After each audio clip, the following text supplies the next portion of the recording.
Good afternoon, it's the World of Ogs again, and just in case you're progressing through to story times of your own, I brought two characters along today. We've got Granny Annie and Bamper Duck. You haven't seen him before. I'll be doing some pictures of him later. He's got a lovely little string vest on. He does sleep a lot, he does that a lot, just laying down. Granny Annie's the adventurous one. I put loads of pictures up of her. Yeah, always climbing, parachuting, jumping, whatever. Yoga, you saw that one. Okay, today I just wanted to use a couple of props that I've picked up just over the last couple of days, these ones, to hopefully inspire you to look for bits around your house to create stories with.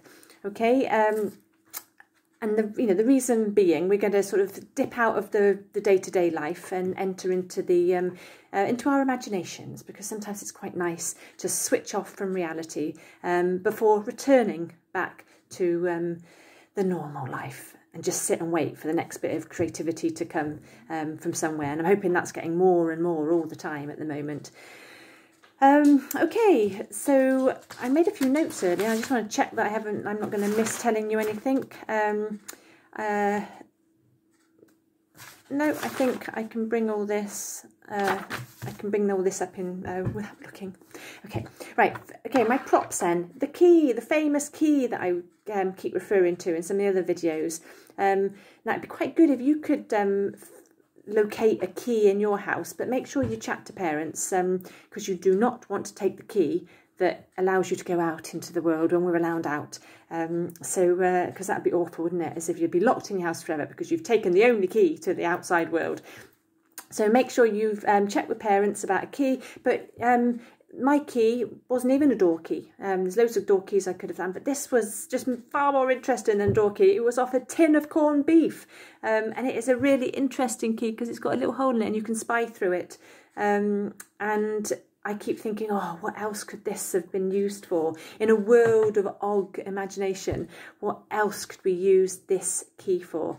I keep thinking of it being the key that unlocks the imagination of us. Because when you think a key in a door, a key anywhere, key on the corned beef, when we're using the key, the whole idea of a key is to open something and to reveal something new. And I really like that idea that perhaps this key could be used in one of your own stories for, yeah, unlocking lots of other imaginative things in your in the world that you've created or you're going to create. So okay, keep thinking about keys and what the keys can do and how it could be that a key is something you can trade in your story, that one of your characters, someone really wants that key, or they've got to hide the key, or the key is a gift to somebody that they've given to allow them to do something absolutely fantastic. So already there's loads of ideas with this key, and it's just from a corned beef tin.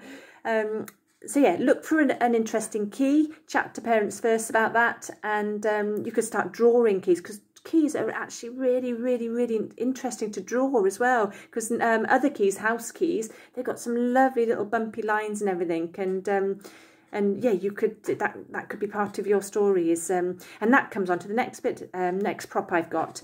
I got a piece of paper, but it's actually two bits by the looks of it, but it's been tea stained, so it's got really interesting, and if I crunch it all up, it gets even more interesting. It's got so much more character to it now, and this could be used for either a treasure map, or it could be that you write a letter on to the character, maybe including the idea of the key. Perhaps there's a connection you can make there. You're telling them that you found this key and you've been told that it leads you to such and such.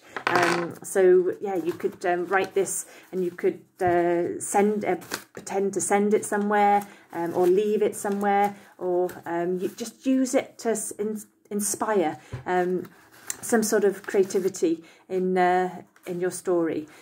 Yep, I'm just trying to think. If you want to make the paper even more interesting, you can just tear the edges around, because then they get even more ragged. And don't forget, the Ogs love things that aren't all perfect and nice and just something that you couldn't do again, like you couldn't make it exactly the same again. That's what the Oggs like, because they like to really celebrate, don't you, being unique and individual, and really appreciating the things that are different in life. Okay, so that's our paper. That's our next prop. Right, I've got another prop here, which is the inner from a, what is it? An inner from the compost bin where you put the bag in. So the green bags are all wrapped around this, because it's a really hard one. When I saw it, I thought, oh, that could be useful. And immediately I just wanted to do that, see if I could see anything. And it is really, this actually makes me feel really imaginative anyway. Looking through here, everything looks a little bit different.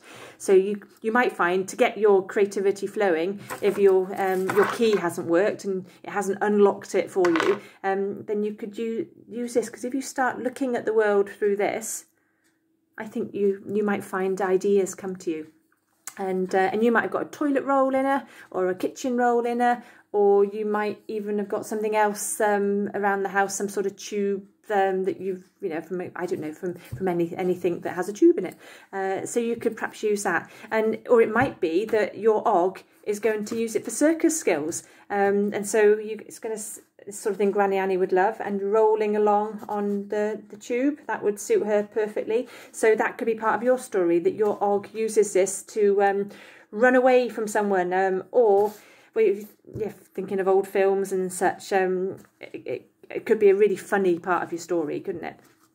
Or it could be something that is used as a seat in your story.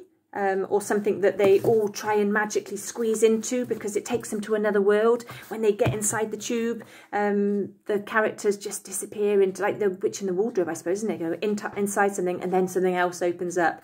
So wherever you put it on the ground, in the garden, in the toilet. Don't put it in the toilet, but it could just take you to a whole new world just by them all diving in and thinking, but they won't fit. But then the key helps them to. Then they do that, they shrink, and then they can get inside. See, lots of ideas of ways of being really, really imaginative. Okay, so it was that. I did think of something else as well. Oh yeah, when I was doing that, I was thinking, oh, it could be that your Og, so let's not be sexist about this, Bamboo Duck could do this, could be using it to do some baking. So rolling out some pastry or something, that could be another way of using it. Or I hate to say this, but it could be a weapon. It could be used to hit the naughty something or other, which we don't advocate hitting, but it might be that you just need to get something and trap it down, okay? So yeah, so we don't advocate hitting with these things at all. So take that bit out, rewind that bit. So that's my third prop. And my fourth prop, see what you can do with this. I have here a really, really interesting bit of sheep's. I called it earlier sheep's fur, but sheep don't have fur, do they? But we could say that they did. But it's sheep wool, and it's been dyed purple. And I found it caught on a bit of bush as we were walking on one of the gorse bushes, and there it was. I just had this vision then of like purple sheep everywhere, and that really made me laugh. So we could use that to create a story around a purple sheep. You don't see many of those, and even though I know this sheep probably wasn't all purple, it doesn't matter in my story, in my imagination, where it's my control over what, how I take the story. Just like when it's your story, it's your imagination taking it your way. You are in control of how your story unfolds. You might want to base it on things that you know, but you might want to stretch them and exaggerate bits of it, and you might want to invent new bits to it and everything. So that's the thing. You are in control of this. So what could this bit of purple wool off a sheep be? And what could it become? Perhaps this is something that the sheep leaves for people to see what they can make. Or when you pick it up, it magically turns everything purple. That would be crazy. When I picked it up, all I could visualise was maybe some really heavy-duty punk sheep, all with different colour hair in a band or something.